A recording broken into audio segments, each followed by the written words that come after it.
Does Stafford have an SOL supporting cast or one of the league's best? And the Palace of Auburn Hills is officially a pile of rubble. Dennis and Brian share their fondest memories of the old home of the Pistons.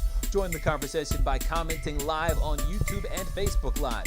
This is the Fifth Chapter with Dennis Fithian and Brian Chapman. He represents the mitten by way of Penn State. When Chapman gets to talking sports, the people can't wait. He represents the mitten. Be a true EMU, but cut Dennis in the fall and his veins bleeding blue. They got respect around the state when that light turns red. So don't sleep on these dudes. Just invite your friends to cut your nap short and tip your cap for and sit back for the Fifth Chapter. Brian Chapman. Dennis Fithian. When they open their mouths, they spit in the facts, bro. This ain't even optional, man. You just have to tune into YouTube to watch the broadcast or download it to your phone to peep the podcast. They mix laughter, they get after. It's all captured in the Fifth Chapter.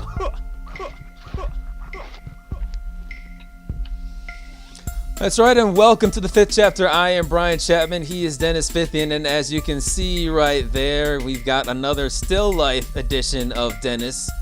As our technology does not want to cooperate. Our technology wants to look at a stone-faced Dennis, not a smiling Dennis. I like the picture, though. It kind of just makes me look like I'm always mad. yeah, mad at what I'm saying, mad at the coronavirus, mad at everything that's going on in the world right now. Well, definitely want to thank everybody out there who is watching today's episode, which is episode 19 of the Fifth Chapter, and we've got 5 more fantastic chapters for you. Want to thank everyone who is watching on YouTube or Facebook Live. Want to thank those who are listening on Apple, iTunes, Google, and Spotify. Make sure that you like, subscribe, and you can participate in each show by sending your feedback in via Facebook Live or YouTube right there on the side. Comment during the show. Let's take a look at today's book, and as you can see in the second chapter, you got an ESPN writer saying that the Lions offense, ranking the Lions offensive weapons in comparison to the other 31 teams in the NFL. Are they one of the best? Are they SOL? We'll share that with you in the second chapter. In the third chapter, you got Russell Westbrook testing positive for coronavirus. Some other NBA players as well. Is the NBA bubble on the verge of bursting? In the fourth chapter, the Palace of Auburn Hills was reduced to rubble over the weekend. Dennis and I will share with you some of our fondest memories. And in the fifth chapter, it is game time. But let's start off, Dennis, with the first chapter. And this past weekend, baseball fans in the area got a big surprise: live professional baseball that you could actually watch.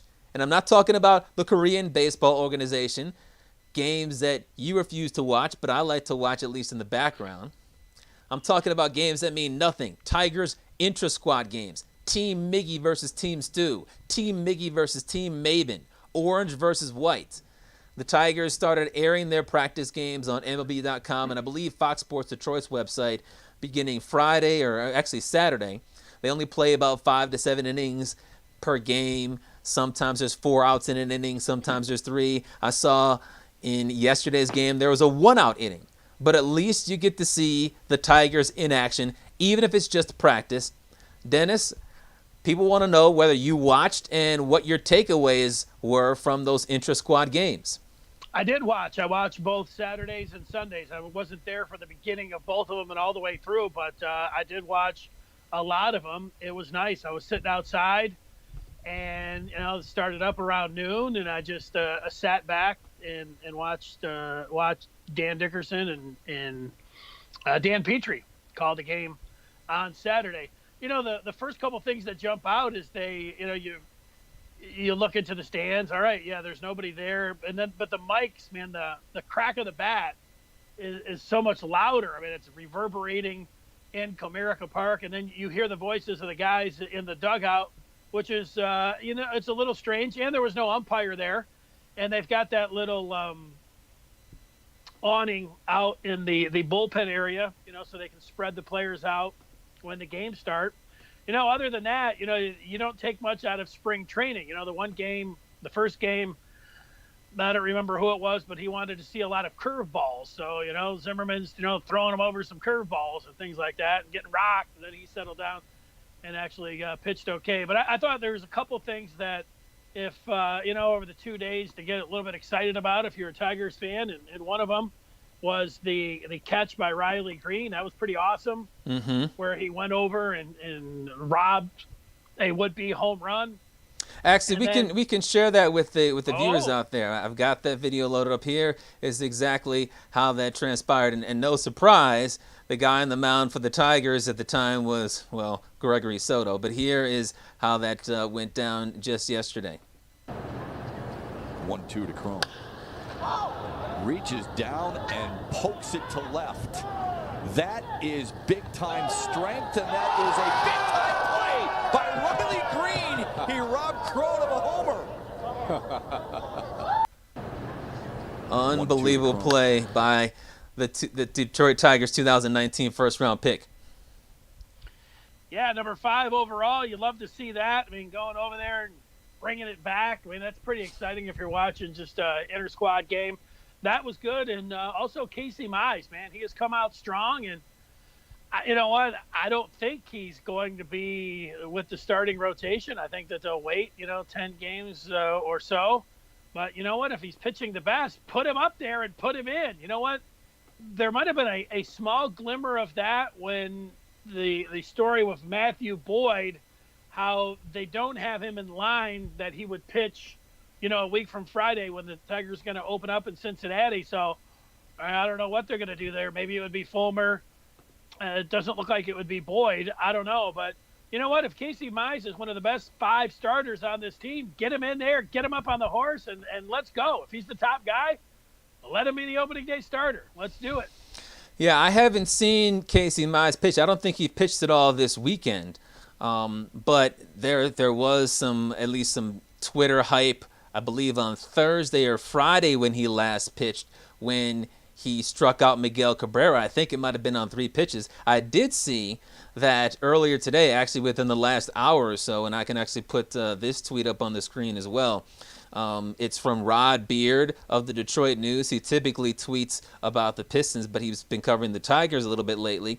And he wrote, Tigers Ron Gardenhire on top pitching prospect Casey Mize. I'd like to have him in the rotation right now. He's in control, and he has a great plan on what he needs to do to be successful. He's moving really quick, and for me, it can't be quick enough. I like him a lot.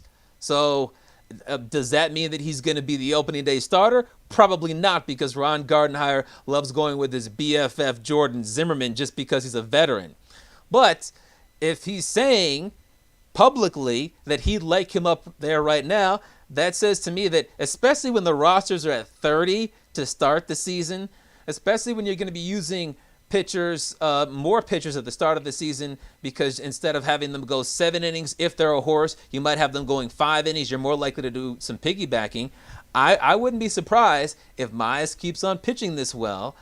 Now that we have this comment coming out from Ron Gardenhire, if Casey Mize makes that opening day roster. I don't think he's going to be pitching opening day, throwing the first pitch to Nick Castellanos or to Eugenio Suarez, but comments like this don't always get said by managers who are typically old school. If he wants him on the team, I think he might be on the opening day roster. Hey, you know what I would rather do? I would rather go with the best 5 starting pitchers and the best lineup 1 through 9 and put them out there on opening day, even in a 60-game abbreviated season. I'm going to go with my best team. I know you need to massage that service time and everything else, but if you go back to 2006, they didn't slow play Justin Verlander and Joel Zumaya. They had them out there, and those 2 guys were big-time contributors and why the Tigers ended up getting all the way to the World Series. Nobody thinks they're going to the World Series. They lost 114 freaking games last year and 99 the 2 years before that. Put the best team out there. We're ready for it. We can't wait until Friday. What I don't want to see is them thinking, well, let's wait 10, 15 games. So, then we can, see if our veterans will do anything. And if Zim's pitching well, maybe a team would want it. We could get something for him or Nova. are these guys going to be any good or not? Like, if they're ready to go, put them in there and let's get on with it. I would rather see them, if they earn it, get them out there, put them in there for the start of the season. And if the thing goes sideways and you've got some games at the end of the year where then you're thinking, okay, we need to, and then some things are starting to even up a little bit with some of the other starters and things, then you can think about, all right, sending them down to, protect the organization. But, again, I think if you should, all Tiger fans are ready to see these guys. If they earn it, let's go. Put them in there. Yeah, that's the key, if they earn it. And when you say that you want to see the best 5 starting pitchers, I think that what you mean is that you definitely don't want to see Jordan Zimmermann on the team. Because Jordan Zimmermann, if the hype is true or even halfway true or a third true about Manning, Mize, and Skubal, he can't be one of the best 5 starting pitchers on this roster.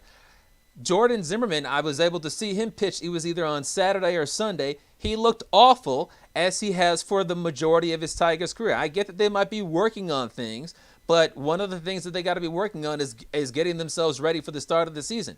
And if he can't get Tigers pitchers or Tigers hitters out, how is he going to get Reds hitters out, Indians hitters out, Twins hitters out, Cubs hitters out? Jordan Zimmermann was awful and should not be on the team. One thing you have to remember when you're watching Tigers intra-squad games is that everybody is pretty much awful. So if the pitcher gets a 1-2-3 inning, nice job for him, but it was against a bunch of Tigers. And if a hitter gets 2 hits in a game, that's nice. But if it happens against Zimmermann or Xiao-Ching Zhang or Gregory Soto, does it really matter? When Zimmermann goes out there and struggles to get through an inning, that's a big problem. When you see Michael Fulmer out there in great shape, as he was yesterday, but struggling mightily, that doesn't make you feel optimistic about him hitting the ground running in Cincinnati or whenever he makes his first start. 2 guys that I did like were C.J. Cron and Jonathan Scope. Those are the 2 biggest offensive free agents that Al Avila brought in. He brought them in because the Tigers lacked so much power last year, and they've shown with the ability to hit home runs, with Cron getting robbed of a home run by Riley Green, with extra base power, that they could make the Tigers at least watchable this year.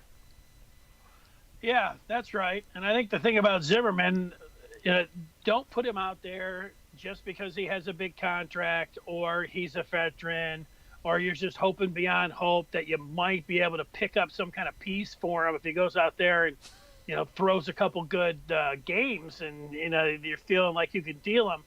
That's a defeatist way to approach everything. And I'll tell you what, if you're a Tigers fan and you're watching and it's, game 2 or game 3 and Zimmermann comes out there and gets rocked, man, that's just going to be very deflating as a fan.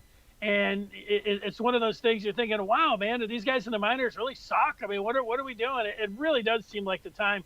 And you're right, they do work on things, so it can be a little bit misleading in spring or summer training or what they're doing there. But the test is going to be when this team starts in the first week and we see that him.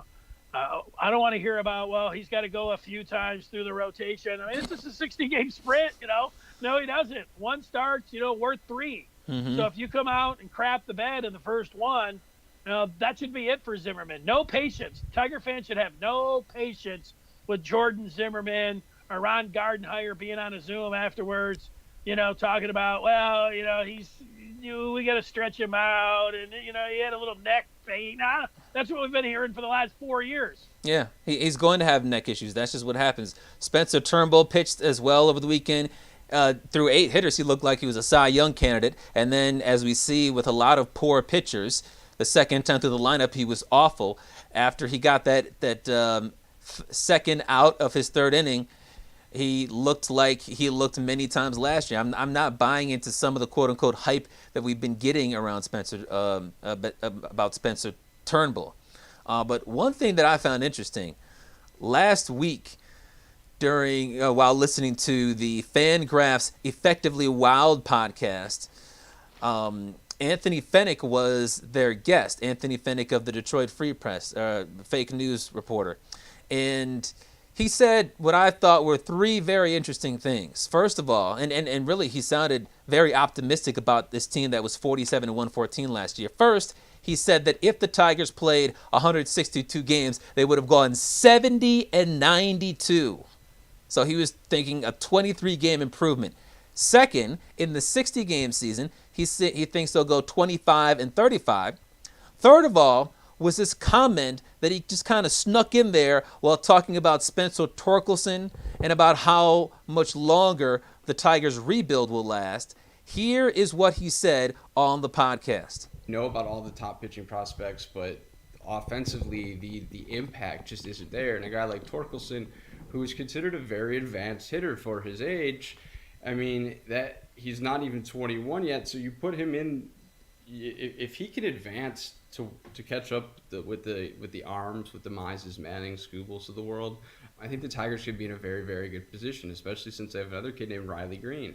So it almost, guys, it's been surprising to me how quickly it's kind of turned, and I do think it's advantageous because they only do have really 60 more games of the rebuild, because I expect coming into spring training next season, it's going to be a much different story with these guys not talking about service time. We could be talking about how, you know, they had 5 or 6 really good starts in 2020, and now they're starting a Rookie of the Year campaign the next season. So, and Dennis, the key right there, the key phrase that Anthony Fenech said was, they only do really have 60 more games of the rebuild. That, for a team that was 47-114 last year, for a team that has had one of the worst 5 records in the league the last 3 years, that's a pretty stunning statement. But he's basing that all on, I guess you could call them the big 5. Manning, Mize, Skubal on the mound, and then Torkelson and Riley Green at the plates. Are you buying that the Tigers could be 60 games away from the end of their rebuild? 2021 is go time. Well, I wish, but I don't think that. I do agree with him that if this was a 162-game slate, you know, a 92-loss season, I know that's a gigantic jump when you think about losing 114 games, but I think that's the kind of range that they could have been in. And I'm picking them to win 25 games this year. So I'm there with Fenech, but I don't think that – I think it's a little wishful thinking when you look at this team, and it would be great if every one of these guys just go up on the mound and they're all electric and they're all awesome. I mean, that would be a, you know, Tiger fans' wet dream. But come on, man, these guys are going to be up and down. And, you know, I'm just thinking 2022, if there's a baseball season with your boy Tony Clark and Rob Manfred, those guys can't agree on anything. But, you know, 2022 is the year for the Tigers when you can start thinking about contending for the AL Central. And I think that's the other thing. I mean, you look, I think the White Sox are a viable team, maybe to be a dark horse here in the Central when the Twins are good and the Indians are still pretty good. They've got a pretty good roster. But the White Sox are definitely ascending, which leaves the Royals and the Tigers there to fight it out, you know, for the basement. I think a reasonable goal for the Tigers is to just, check off and see if they can be better than the Royals. That's it. And you know, I just don't see next year them being one of the, you know, the top teams in the AL Central. You got to believe, I think all Tiger fans believe that. I mean, crazy things can happen, but I think, 2022 would be the year. Yeah, look, I like Anthony Fenech. He does a good job. He's a good follow on Twitter. He seems like he's pretty smart and witty. And if you listen to the whole interview, what he said, at least his presentation was sensible. But when you start talking about 70 wins and you start talking about 60 games left in a rebuild, where the Tigers were by far the worst team in baseball last year, you just sound like a big slappy.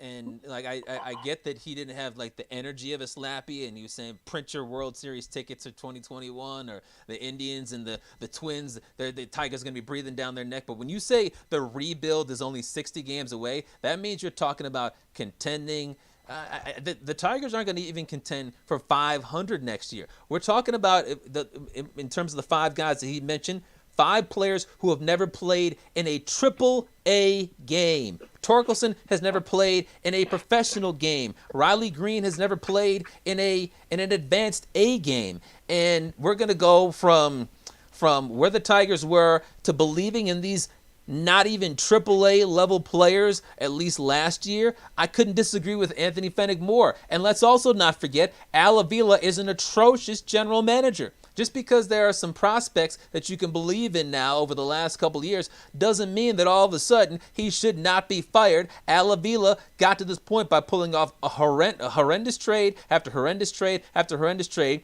horrendous free agent acquisitions, and all the other prospects in the organization don't seem to be turning out all that well. We can look at some first-round picks, and you got Skubal that's down the line as well, but he's running the second worst franchise in all of sports, and all of a sudden Fennick is saying 60 more games. 2022, 2023 is more likely. 2021, 2022, no way. Yeah, I'm not calling Avila atrocious. I'll call him bad, but he's going to sink or swim on the right arms of all those first-round picks, and of Skubal, the lefty. That's what it's going to tell the tale about Avila, but we're not going to be able to tell the tale this year and probably next year. And it's going to be in 2022. That's when he's going to be on the hot seat. Now, we're getting some feedback on the Tigers, and DJ Major on Facebook Live says, the Tigers rebuild is not almost over. It's barely started. He sounds like Lynn Henning. Remember Lynn Henning like 3-4 years ago said this is a 9-10 year plan? It's like, wow. Well, it's a bad plan because you got a horrendous general manager running things. I mean, I guess I don't know if you're an Al Avila slappy because you don't think he's doing a horrendous job, but okay, you think he's only doing a bad job. You get nothing for J.D. Martinez, nothing for Justin Upton. Is Jake Rogers going to be anything? Who knows? Franklin Perez was terrible on the mound, and that's for the Justin Verlander trade. He traded all these guys away for nothing, and now because he's got a couple of first overall picks that are competing to make the team, maybe in a year or two, now all of a sudden we're going to say that the rebuild is on track? No way. Yeah, not on track. Looks a little dicey. Further along, awful. Further than closer, but it's still he's got a chance because all of those young guys haven't been up. So we'll see. Here's now going over to YouTube. Mm-hmm. Matt is saying, "Who's to blame for my still photo?" He wants to know. I'll take the blame. He says, "How are you talking without moving your lips?" Too bad we won't see Green for a couple years, as there is no minor league baseball, which really hurts the high school kids' natural progression to the majors. The college players like Mize have a chance. Yeah, and I think that's why we saw the Tigers, I believe, take exclusively college players. They didn't have to worry about what to do with a high school player without having anything more than a taxi squad to deal with. So I think that there were a lot of teams that chose college over high school players in the 2020 draft. Here's Keith again. It says, heck no, this team is still in a rebuild. They may start a lot of those young kids, but they're not going to automatically win. They will still be in rebuild mode next year. Absolutely. So Keith, yeah, I agree with that. All right, let's turn the page now to the second chapter. Yeah, and for that, we go to the National Football League, and coming up in 2 weeks, they're going to be set to report to training camp. ESPN did a story this week. It says that the Lions' offensive weapons are among the worst in the NFL. I had to check the byline to see if Brian Chapman wrote the story. No, it was not. He's not working for ESPN. Nope. It does seem like the type of story that you would write. Chapman, do you agree that the Lions have a woeful set of offensive weapons that are among the worst in the NFL? Well, first, let's see just how low Bill Barnwell of ESPN has them ranked. Here is the article. And at 32, you got Washington. And see right there, there's no nickname and there's no logo. So how about that? Because their previous nickname is gone. How long do we have to go till we find the Lions? Are they the second worst? No, there's the Jaguars. Third worst? No, there's the Dolphins. So the Lions have a top 29 offense, or at least in terms of offensive weapons. Jets are 29. Oh, look, this guy's a big slappy. 28, the Bears. So the Lions don't have the worst offensive weapons in the division. 27, the Houston Texans, after getting rid of DeAndre Hopkins. 26, the Colts. Where are the Lions? 25. That would make them the 8th worst in the NFL in terms of offensive weapons. And here's what he writes. Heading into last year, Lions fans were excited about a new big three of Kerryon Johnson, Kenny Galladay, and T.J. Hockenson. 1 out of 3 ain't bad. He also goes on to say Hockenson, the number 8 overall pick in 2019, had 131 yards and a touchdown in the opener against the hapless Cardinals pass defense, but only added 236 additional yards over the next 11 games before hitting injured reserve with ankle and shoulder injuries. He also mentions that Johnson will be competing with DeAndre Swift, hoping Marvin Jones returns to form, and also says that the change in quarterback is not to blame for Marvin Jones having a disappointing year last year. So that's Bill Barnwell's rationale.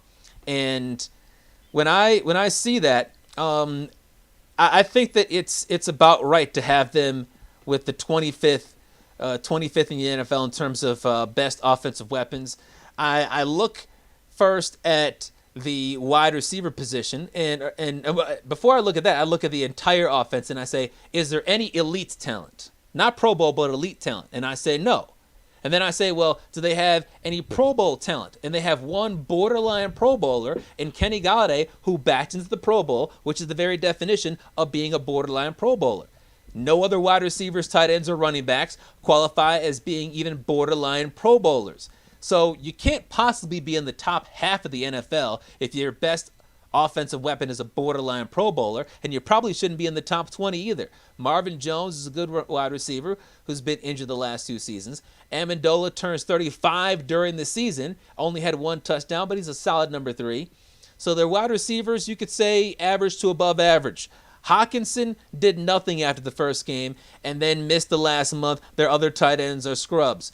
DeAndre Swift hasn't played it down. Kerryon Johnson is always hurt. Bo Scarborough is a guy that no other team wanted. The Lions wanted him, and he was okay for them last year, but nobody else wanted him. So you have to rank the Lions' offensive weapons as below average until we see they prove, not suggest, based on hype, but prove that they do have a good running back group behind Matthew Stafford. So 25th in the NFL.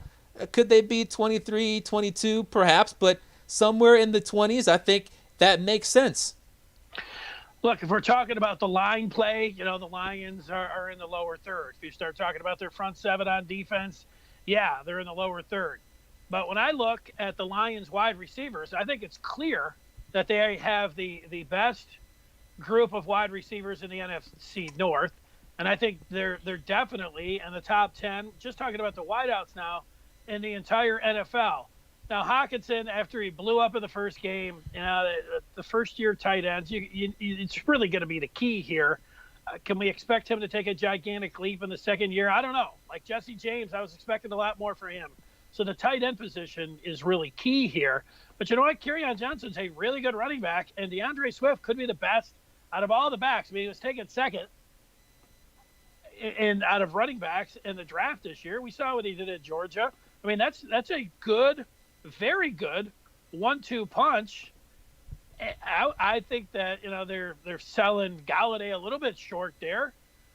Anytime anybody else writes besides Barnwell, they're always talking about how Galladay is underappreciated across the league. So, I think that when you're just talking about the skill position players, this is definitely one of these where you'd put them in the top half of the NFL. But you know what? I think the top Lions, half of the NFL with only one borderline Pro Bowler? Well, yeah. I mean, just look at their overall depth and their overall talent. Again, I think tight end is going to be the key. We're talking about wide receivers, tight ends, and running backs. I mean, those are the skill positions, and quarterback's technically the skill position too, isn't he? No, he's not talking about quarterbacks. Well, they got a quarterback that can get all of those guys the ball. So if we're talking about wideouts, tight ends, and running backs, I think they should be in the top half of the NFL, yes. I mean, to be in the top 16, I get how you could be more optimistic about the wide receivers than I am, because I mean, Marvin Jones has just been okay the last year or so. Danny Amendola is solid number 3, and Kenny Galladay is rising. If Kenny Galladay continues to take steps forward, then he could be more than just a borderline Pro Bowler. He could be a shoe-in Pro Bowler. He could be a top 7, 8 wide receiver in the NFL, but he hasn't shown that he is that yet. And I think that there is optimism regarding DeAndre Swift. We've seen that the running back position does not always take multiple years to allow someone to emerge into a Pro Bowler, where a tight end, you're almost always going to struggle in your first year. So I get how you could be optimistic about DeAndre Swift taking a big step forward and taking a stranglehold on that running back position, getting 1,200 yards in his rookie season. And perhaps TJ Hawkinson, if he's healthy enough to play, can be a top 15 tight end in the league in 2020. But there's a heck of a lot of ifs right there. If you take one of those ifs and say, all right, pick an if, we'll go with DeAndre Swift. He's going to be a 1,200-yard running back. That's going to help out your weapons a lot. But even then, I wouldn't say the Lions have top 10 NFL offensive weapon talent, just because 1,200 yards, that would give the Lions 2 borderline Pro Bowl offensive weapons. And I think to be among the best in the NFL, top 10, you got to have more than just a couple of guys that are just borderline Pro Bowlers. Yeah, I would also put in, you make some good points there. I think they're definitely should be in the top 20. I mean, this is just selling them a little bit short. Again, they were a bad football team last year. They're perennially bad, so it's easy to mark them down. I think that's what Barnwell did here. I think the other guys, the X factor is the little guy, Marvin Hall, who every game, caught a 40-yard pass, and that was it. One catch, 40 yards. But he did that a lot early, used that, to take the top off of the defense. I like him. He's you'd like to see a little bit more from him, but I think also that he needs to be included in there. He's just one of those guys that gets chunk plays every single game. Well, maybe he's not included more because he can't do much more than provide them with one play per game, because after that the defense catches on. I mean, for the one play that he goes in for 35, 40 yards, he's exciting, but there might be a reason why he can't do anything more than that. So I get the excitement when he makes his one play, but then you know that you can't expect him to do anything for the rest of the game.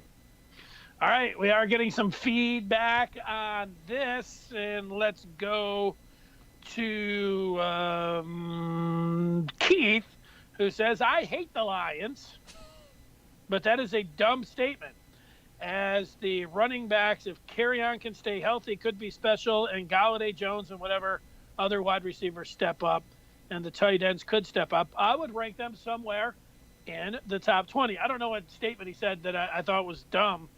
Paul, who just came in and says, my camera's frozen. Yeah, it's been frozen there. Chapman likes the look that I have on my face, so he's just frozen it up. Well, I can't say this. In the frozen picture, Dennis is wearing the same shirt that he's wearing right now. Paul asking some fantasy PPR advice for DeAndre Swift. What round would you say that he would average? I'll jump in on this particular question. Fantasy, in years past, I spend the majority of July. I mean, I might spend 2 hours a day combing over numbers and projections and ranking. I haven't done that at all this year. Jeez. I know, it's crazy. I think I'm going to have to start getting that going a little bit. But the one thing is, I think when you have a guy that you don't know coming in as a rookie, what kind of ceiling he could have, you do know that he's going to share the load there with Kerryon Johnson. It wouldn't be a surprise at all if Kerryon Johnson, was the starter week 1 if they're playing the Bears, and that they would have a timeshare. But he is going to catch the ball an awful lot out of the backfield, and so is Kerryon. You know what? He's one of those guys that, he's more of a, middle round guy that people will be jumping in on. Yeah, Dennis is definitely the fantasy football expert out of the two of us.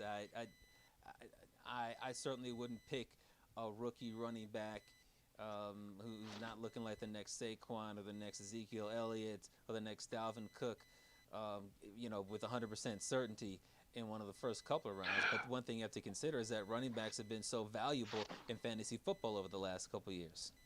Yeah, well, I think Dalvin Cook's, you're right. I mean, Zeke and Saquon, those guys were top 5 picks. I mean, so exactly. And it's very infrequent that you can get a running back that, one, is going to be a first-round pick, 2, that would be a top 5 pick.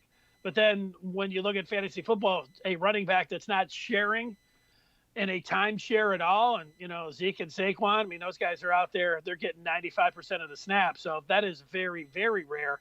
But, you mentioned Delvin Cook, where the Vikings took him. You didn't know exactly if they were just going to be a workhorse and give him the ball immediately. And sometimes guys emerge and just snatch that job. And, they're the stars. And that's why you do have an up arrow next to DeAndre Swift.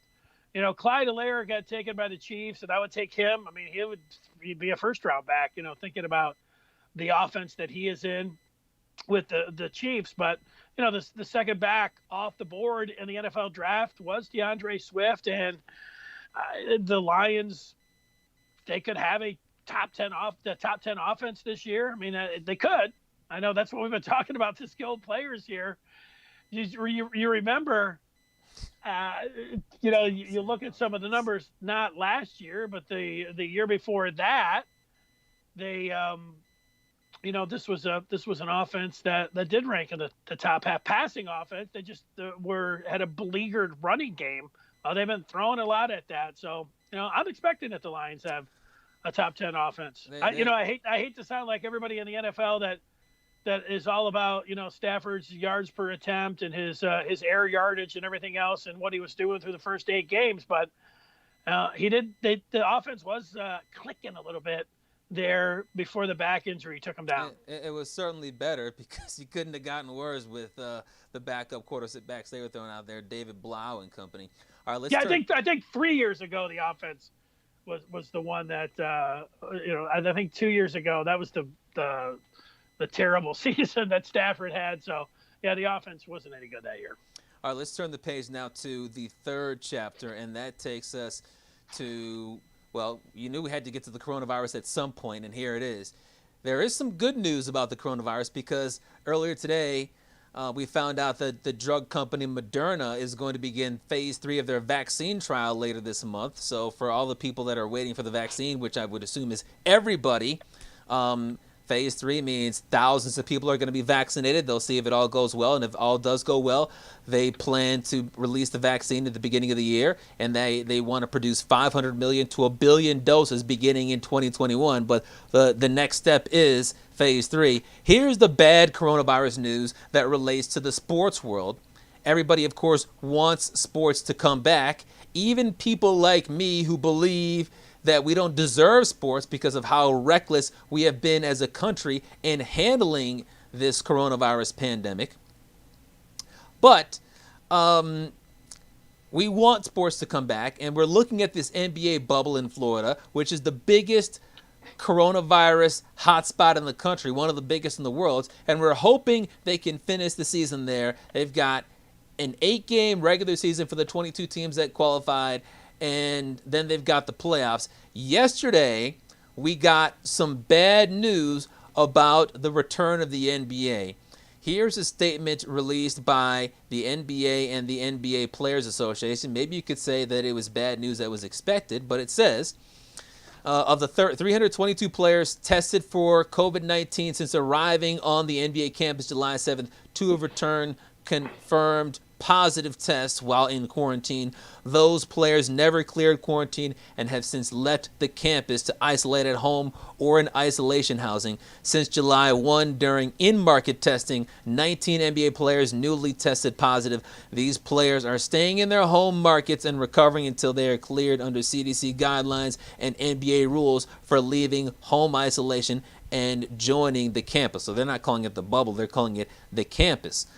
Additionally, the NBA and the NBA Players Association, while they're not releasing the names, individual players are deciding if they want to release their names. And there's none bigger than former MVP Russell Westbrook of the Rockets. He announced yesterday that he tested positive before leaving the bubble, so he's still in Houston. James Harden and Luke Mbamute are not in the bubble, but the Rockets aren't saying why. That leads many people to speculate that they have the coronavirus, but we don't know. 3 players on the Nets, including Spencer Dinwiddie and DeAndre Jordan, not only tested positive, but decided not to go to the bubble at all. The Nets have the 7 seed right now. Harrison Barnes is one of 4 Kings players to test positive. He is not in Orlando. And then you also got news from inside the bubble. also with the Kings, where Rashawn Holmes accidentally left the bubble to pick up his food delivery. Because of that, he has to quarantine for an additional 10 days before he can start practice. Dennis, what do you make of all this NBA, coronavirus, and bubble news? Well, I feel bad for guys that get it. We could look towards, the restart on the 30th, and you can think, oh, hey, these guys should be good to go by then. Maybe it's a good, it's one of the things I've been cautious with trying to say. Like, if I was a fan of the Rockets, you could say, well, maybe it's a good thing that they're getting it now. You don't want to say that. You don't want to wish this on anybody. So, you have that part. You just hope that everybody, that if it gets it, the symptoms aren't that bad and they're able to recover, and for them to go out and be able to play the game they love. With the guy about the Kings, you could say, how stupid can you be? But yeah. I know myself when I'm trying to, if I get a package that, gets delivered here to my house, we're supposed to get that package and then, wipe down all the sides before we bring it in, trying to be as safe as possible. But I just know how it works myself. Sometimes I get the package and then I wipe it off. And then the next thing you know, I'm in the house and I'm over there eating something and I didn't wash my hands on the package that I wiped down. And I'm thinking, wait a second. So I do a lot of stupid things myself, thinking about, different counters that I touch or, what I have in my hand and, all those things. So you're so used to doing things, for the, majority of your life. Even if you're in a bubble here, sometimes it's just like you're trying to stay 6 feet away from. Now, there's some people that don't care and are just all for themselves or don't believe science, whatever they believe, they just are not making an attempt. But even if you do make an attempt, sometimes you're just like, oops, next thing you know, I'm standing right next to somebody in the grocery store. I didn't mean to do that. So it happens. So that's just, I feel like that's like everybody. Yeah, there are going to be mishaps, and I understand what happened with the Kings player, what was his name, Rashawn Holmes, and making that mistake. But at the same time, I'm sure that they were given protocols about what to do if you get delivery food, because these NBA players are rich. They probably don't want to sit there and get Marriott food for 7, 8, 9 weeks in a row. They might want to get a restaurant to deliver on Grubhub or Uber Eats or something like that.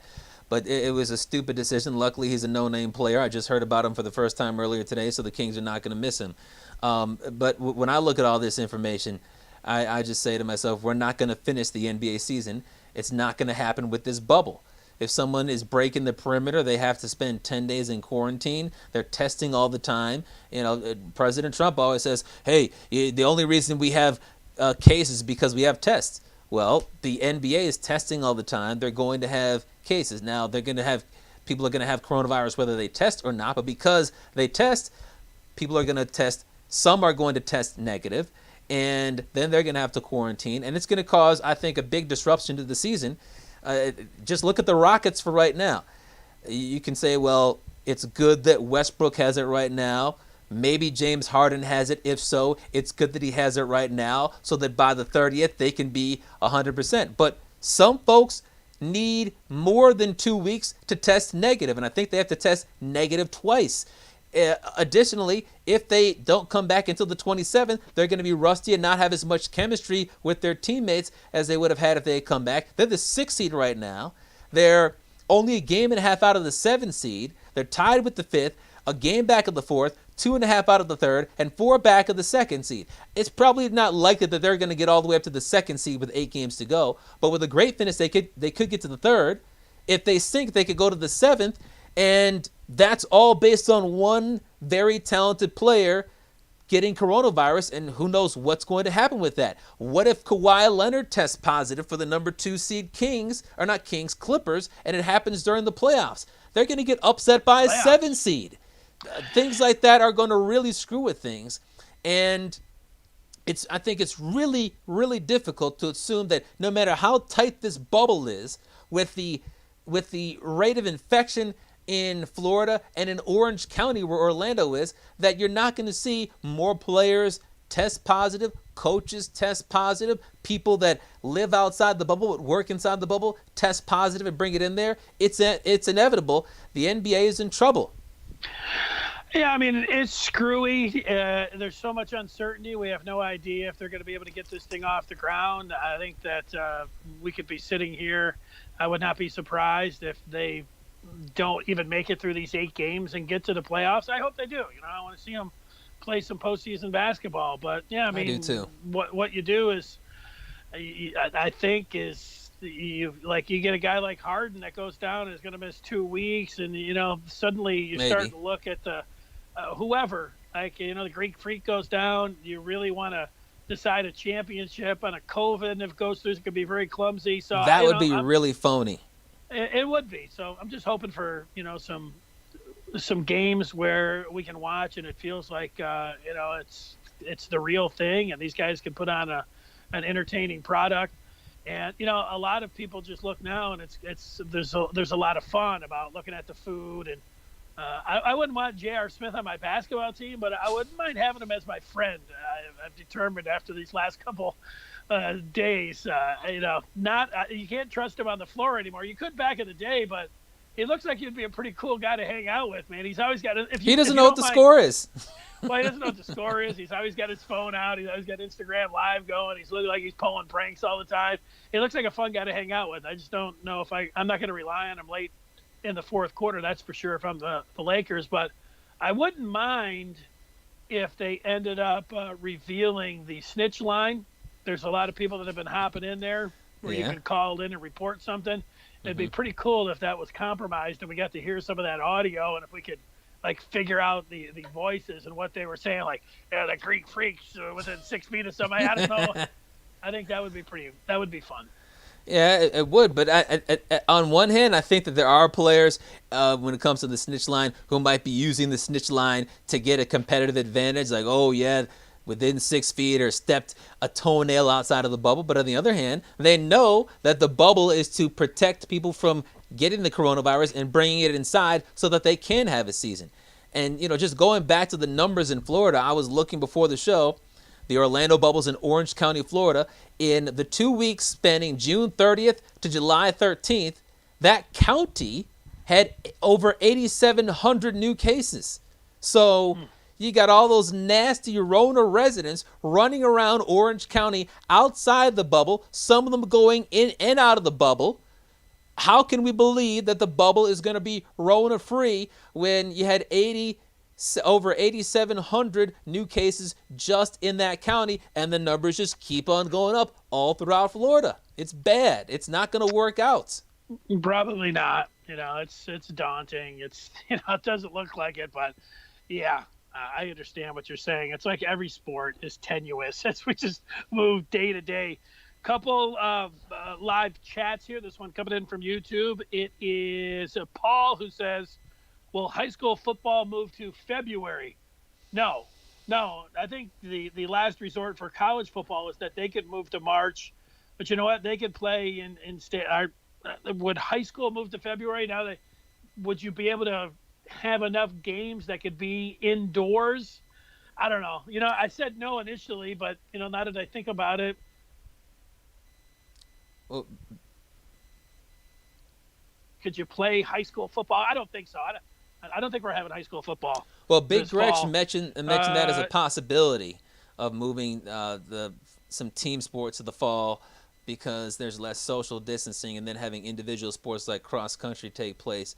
I'm sorry, moving team sports to the spring and moving individual sports to the fall. But I did hear, I believe that Rochester Adams, I believe it was Rochester Adams or Troy, one of the schools in northeastern Oakland County, their high school coach tested positive for coronavirus. Yeah, well, I got news for Big Gretch and everybody else. When it comes down to cross country, I go up and walk at the park. It's about a mile away from my house, and I see the cross country team out there. If there's one sport that you can keep social distance, it would be cross country.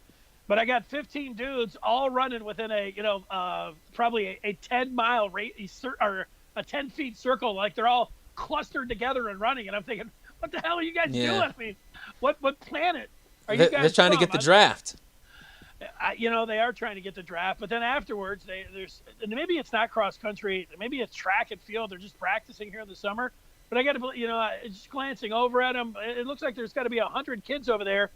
And there's no coach telling anybody to social distance. They all like are sitting on each other's lap, and I just get in the car and drive away. I'm shaking my head. I'm like, you guys are not helping, this cause at all.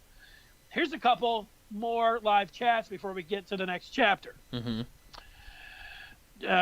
JG, NBA requiring players to arrive a full 14 days at least is key to how effective the bubble will be, because once you cross that threshold, anyone who contracted the virus will have done so inside the so-called quarantine, which will suggest players have been leaving the bubble, and the snitch line needs some more action. Yeah, or people are sneaking in.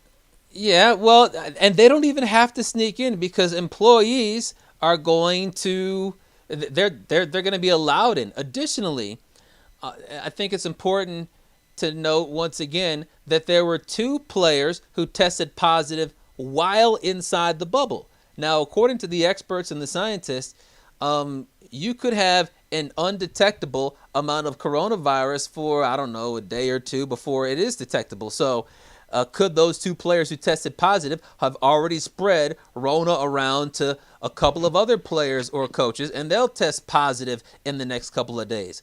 We just don't know. But if it's already in the bubble and the NBA did all this work to lock down the bubble, and here we are over 2 weeks before the first game, and we've already got a breach, it's not a good look. $150 million, I think they've ponied up to try to get this bubble rolling down there in Orlando. Let's get to the 4th chapter. And a piece of history came down over the weekend. The Palace of Auburn Hills. It opened up in 88, but the 88-89 season, the Pistons, their first year there, they won the NBA championship, and then they came back the next year and won it again. Back-to-back years where they were in the Palace for the first 2 years. They won NBA titles. Chap, we want first, last, and best memories of the Palace, but did you queue up the... Yeah, here it is. This is courtesy of the implosion? Yeah, this is courtesy of Brad Galley of Channel 7's Twitter feed. Let's see it.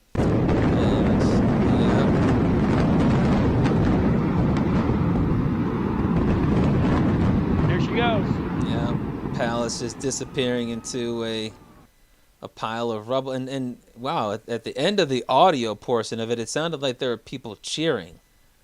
That's not my reaction when I see the Palace of Auburn Hills reduced to a pile of rubble and smoke. I'm not thinking about cheering and woohoo, let's celebrate, hooray. It's we all knew that it was coming, and I guess you could say, fortunately, it just didn't sit there to rot for years or decade like Tiger Stadium did. But it was sad to see the Palace of Auburn Hills demolished like that, and honestly, it was sad years ago hearing that the Palace of Auburn Hills was no longer going to be the home of the Pistons. It's closer for me to go right down the lodge to get to Little Caesars Arena. I can get there in 15 minutes, where you got to kind of, for me in Southfield, wind and wander up Telegraph and 75 to get there, and it probably takes 25 or 30 minutes to get there. So it is more convenient for me, and it's a nicer arena, Little Caesars Arena, but I miss going to the Palace because there are so many memories. You said first, last, and favorite memories, right? That's right. I would say that just one thing on the Palace there, when they stripped the exterior out of there, that when they blew it up there, it looked nothing like the real Palace. So Yeah. it was already. But you know what? I don't know if Little Caesars Arena is a better basketball venue than the Palace. I mean, what was wrong with the Palace? I mean, Nothing. like, Little Caesars got a couple more restaurants, and the concourses are a little bit bigger, but the Palace had restaurants right there at mid-level. They had the suites were as good as, they were the forerunner. Everybody copied their suites. It was an awesome building. It really was. It was. Yeah, so my first memory of the Palace, it wasn't a specific moment, but it was more a tradition, because when I was a kid in the early to mid 90s, my parents went in on season tickets with a few other families, And we would go as a family, my mom, my dad, my sister, and I, to about 6 or 7 games per year. And we would go to Taste of Thailand in Auburn Hills, a few miles away before the game, and get delicious Thai food, and then drive over to watch the game. The Pistons weren't always good in that era, but they had Grant Hill. They had him wearing the teal jerseys. You had Joe Dumars at the end of his tenure with the Pistons as more of a three-point shooter, but we had fun going as a family. So my first memories of the Palace are just going to Taste of Thailand before the games and then watching the Pistons, having a good time with some pretty decent seats with my family. All right, well, we'll go and we'll each give our first and last and then best. So that was your first. My first memory, and I loved going across the street, whether it was Cicerelli's or before that. I forget what the bar was, but it was the only bar in town there, and it was awesome. I did go to hoops a few times back in the day, but my first memory of the Palace was going the first year when they had Palace Vision. I'd love to tell you that I was down there for some playoff games or even a regular season game, but I don't think that was the case. But I did go to Palace Vision, and, that's when they would be playing in the finals in L.A. or Portland. I'm not sure which year it was. I think it was the first year, so that would have been the Lakers. And then, watching them actually from the Palace way down close, like, you're a boss, but it was just Palace Vision. But the place was loud, and it was pretty cool, being down there, my first look at the Palace of Auburn Hills. And so my last memory of the Palace of Auburn Hills, it really sucked, to be honest. They played their final regular season game there, what was it, 3 years ago. And I went as a member of the fake and dishonest media, and it was just a really anticlimactic time because I was sitting there with the final seconds ticking down, wondering what the reaction of the fans were going to be. And remember, the Palace closed down the same year as the Joe. And we all remember what happened the last game at Joe Louis Arena. The fans were in tears, and they had like a big tribute, and the fans wanted to stay a long time and all that. And they made a really big deal out of the history of Joe Louis Arena. So I'm sitting there in dishonest media row, waiting to see how the Pistons fans would pay tribute. Now, the first thing you have to remember was that unlike the Joe, the Palace was not packed. Both, the Pistons were not a good team. The Red Wings were a little bit better, but they weren't a good team either. But the Palace of Auburn Hills was not packed. It was half full like it was on just about any other night. And then when the final buzzer sounded, it just seemed like fans figured, all right, we'll come back next year. They just quietly filed out.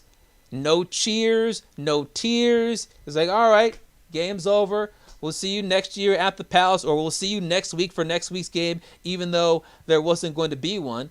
There was no sentimental reaction at all. I was stunned by that. And maybe it's because the team had been such a disappointment in the 7 or 8 years leading up to that moment. But for an arena that provided so many memories to Pistons fans for so many years, I was very disappointed that it seemed like nobody cared, or it seemed like nobody knew that it was the final Pistons game of the Palace of Auburn Hills era. Yeah, that is sad. And you know what? My last experience at the Palace was sad, too. It was in 2014. It was Mo Cheek's last and I guess only year as head coach of the Pistons. But I had probably, when the Pistons moved over, I was the backup to Matt Derry doing the games. And I probably did 10 to 15 a year, probably did that 5 or 6 years. So I had done 50 of those games. And then in 2014, they shuffled things up and Matt had left and I was off of that. But they needed me for one game. So it was kind of like me coming back for one game. And so it was exciting to be down there. You get to sit in the front row. It's the greatest, thing of all time, being right there. If you love basketball. But the Pistons led 84-80 with 2:29 left. He made some terrible moves down the stretch. His time management was atrocious. And then, after the game, it was a lot different when Bill Davidson ran the Pistons than when Tom Goris did. When Davidson was down there, it was very first class. And at that part, like just everything that went through there, you could see that eroded with Goris taking over and no assistant coach. All the other times that I was there, 90% of the time, there'd be an assistant coach that would come up and talk about the game, said all these questions about Cheeks and time management. There was a no-show on that particular game. So, I was infuriated. Cheeks blew it, and so I just kind of let him have it, and blasted him. They deserved it. He deserved it. The Pistons deserved it. And as I was walking out of there, I was like, I'm never coming back here. They're not going to have me do any more of these games. And, the Pistons stank, and Mo Cheeks doesn't care. Sometimes it's like the fans don't care, the coach doesn't care, the organization doesn't care. It was kind of just like, I'm out of here. And I walked out, and that was my last memory, which was not a good one. All right, Jeff, What about your best memory at the Palace of Auburn Hills? Well, my best memory, I'll put it up so that everybody can see. I was actually, obviously I was at this game, but it's one of the most memorable moments in Pistons history, and it took place in a loss. And this was actually probably, of all the Pistons games that I attended at the Palace of Auburn Hills, these were the worst seats that I ever had. And the moment was the second round of the NBA playoffs in 2004, Pistons versus, at the time, not the Brooklyn Nets, the New Jersey Nets. I went to the game with my sister, and I also went with my god sister and my sister's best friend Leslie. Rest in peace.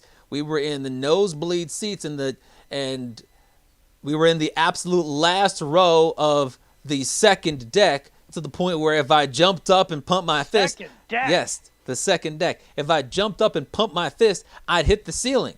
But the three of us were at the game, and we got to see one of the most dramatic finishes to regulation of all time, and here's what transpired. Blocked the shot, but how about this? Make a free throw, guys. Now the problem is no timeouts left for Detroit, so 2.9. If you think they had to get it up in a hurry last time, what about now? Well, Former this is an Pistons and eternity Nets coach, compared to what the Frank. Lakers did last night. All right. 2.9, come on. Anything is possible. And the lead is 88-85. Got to get a three up. Pistons need a three, and they have just under 3 seconds to do it. Here's Chauncey Billups. Here it is. He's got it. He's got it. Chauncey Billups hits the three. Overtime. Amazing.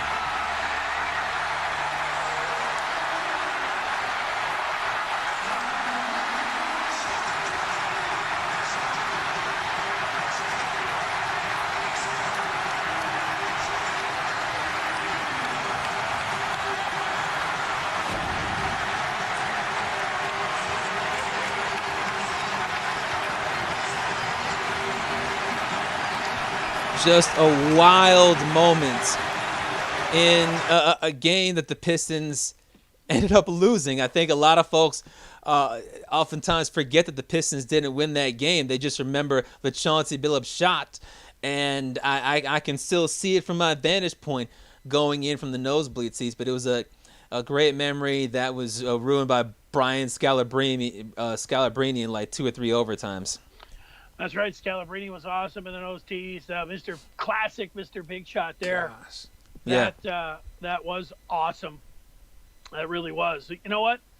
It's funny that you say that you were sitting in the nosebleeds in the second deck, because besides that Palace vision, which doesn't really count. I mean, the Pistons actually weren't playing a game there. You're just watching it on the TV.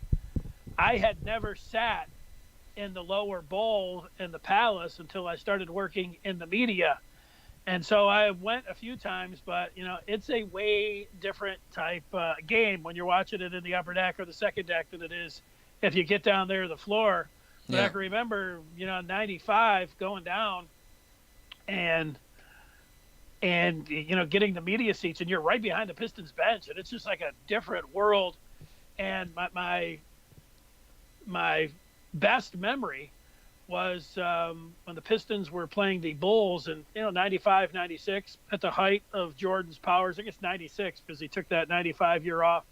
So it would have been 1996, and I'm down there, and Corky Meineke, who worked, I think, for the Free Press, the late Corky Meineke, he had gone in at the half, and he said, "Yeah, I'm going in if you want to take my seat." He said that to me. So I got to sit in the front row for Pistons Bulls with Jordan at the height of his powers, and it was I think Jordan. I've looked at that game a couple times. 48 points in that game. I mean, it was vintage, classic Michael Jordan, but the Pistons ended up beating them in the end. And it was just, being in the front row for an NBA game, there's just nothing like it. I mean, it is awesome. And it's my best memory right there. Center court, watching MJ, classic MJ, but the Pistons beating him. Didn't get any better than that at the Palace. Yeah, I've got one bonus moment, and it's a missed moment. Back when I was in high school, my favorite rappers were the Rough Riders. My favorite rapper to this day is DMX, but I loved DMX, Dragon, Eve, The Lox. I was also a fan of Cash Money, the Cash Money Millionaires, because back then it wasn't just Lil Wayne and Drake. Drake wasn't even around, and Lil Wayne wasn't even the top Cash Money rapper. It was Lil Wayne, BG, Juvenile, Young Turk, and the Big Timers, and they had a joint tour, Cash Money Rough Riders tour. They came to the Palace. I told my parents I wanted to go to that concert. I wanted to go badly, and my mom, with an ice cold heart, told me that I couldn't go. A bunch of my friends went. They told me how great it was. I've talked to lots of strangers over the years, and they remember that particular concert, Cash Money Rough Riders, and how it was such a great concert. But I missed that because my mom didn't have her son's best interest. She wasn't thinking in her son's best interest. And my dad, he sat there silently and didn't act on my behalf either. So that was a big missed moment. She's just looking at the set list there, and she's like, juveniles? We're not sending them. Not sending Brian. I was a juvenile. Yeah, you were. And she's like, we're not sending them there to juvenile. It reminds me, though, the sound at the Palace was awesome. I've seen an array of concerts there. From, I wouldn't know. Bob Seger to Pink Floyd. But you mentioned rap there. One time, a friend of mine had some seats in a suite just off the stage, and I saw Jay-Z and Kanye, and it sounded like, sometimes you hear these like live concerts and you hear whether they're just studio or you just hear the albums or something and they just don't sound good. And Jay-Z sounded great, and so did Kanye. I wasn't a fan of Kanye, but I was after that, and I am now. It couldn't have sounded any better. It was awesome. Cool. All right, Chapman, you got anything else here? Because I've got my trivia game I want to run through. Yeah, let's do that. Let's turn the page now to the fifth chapter. All right, and that gets us to Fithian's trivia here, coming right at you to Chapman. I tried to beef this up a little bit because it seems like you've won the last the 3 times that I've done this. You won. This comes from the category of Detroit nicknames. I'm going to give you the nickname. You give me the Detroit sports athlete that had this nickname. As an example, I'll say Snacks. What would you say if I said Snacks? I'm going to go with Harrison. Damon Harrison, you would be correct. That was just an example. Let's get to it now. Number 1, are you ready? I'm ready. Night Train. Oh, that's Dick Night Train Lane? Correct. 1 for 1. Good job. Yes. Number 2, D-Boss. Oh, no, it wasn't Boss Bailey. Wrong sport. Oh, it wasn't Darren McCarty. That's D-Mac. Right sport. D-Boss. Self-named. Self-acclaimed. D-Boss. Hockey players are usually humble, so they don't go around giving themselves names. Sometimes they're humble to the point of being boring. Current Red Wing. What? Dylan Larkin? Correct. It's a good thing I got 2 the for hints. 2. The perfect human being. Oh, that's Nick Lidstrom. Correct. So I already won. Yeah, you did, but let me give you the last 2. This guy had 2 nicknames. The Brooklyn Bridge or 007. Oh, is it Vinnie Johnson? Correct. Yeah, that I didn't know. So is he from Brooklyn? He must be. He went to Baylor, but I don't know how. Blaha once in a while call him the Brooklyn Bridge. Okay. Yeah, I know he was 007 because when he hit that shot, there was 0.7 of a second left on the clock. Correct. And the last one is the Bird. Oh, Mark the Bird Fidrich. Tigers. Hey, you know what? That was in the 70s, so way before your time. I didn't Yes. know what kind of baseball history that you knew. I think people are watching are like, Everybody knows that. might have laughed if you swung and missed at the Bird, but No, you I know was what? getting that. Give you a break because you're such a young guy. Wow, Yes. 5 for 5, Chapman. Great job. Yeah, well, I probably would have been 4 for 5 had you not given me all those hints, but I'll take it. Coming up on Thursday's fifth chapter, we know that the Big Ten is just going to conference-only games, and they're going to Big Ten East and West games front-loaded. How would Chapman organize the Michigan and Michigan State Big Ten East schedule? We'll see how he does that coming up on Thursday's show.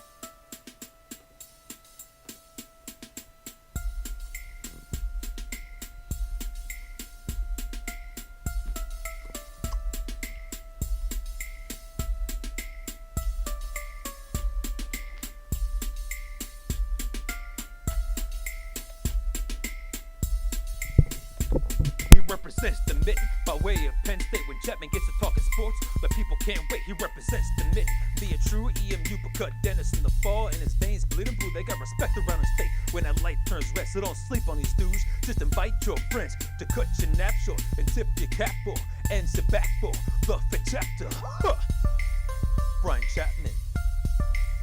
Dennis Fithian. When they open their mouths, they spitting the facts, bro. This ain't even optional, man. You just have to tune into YouTube to watch the broadcast or download it to your phone to peep the podcast. They mix laughter, they get after. It's all captured in the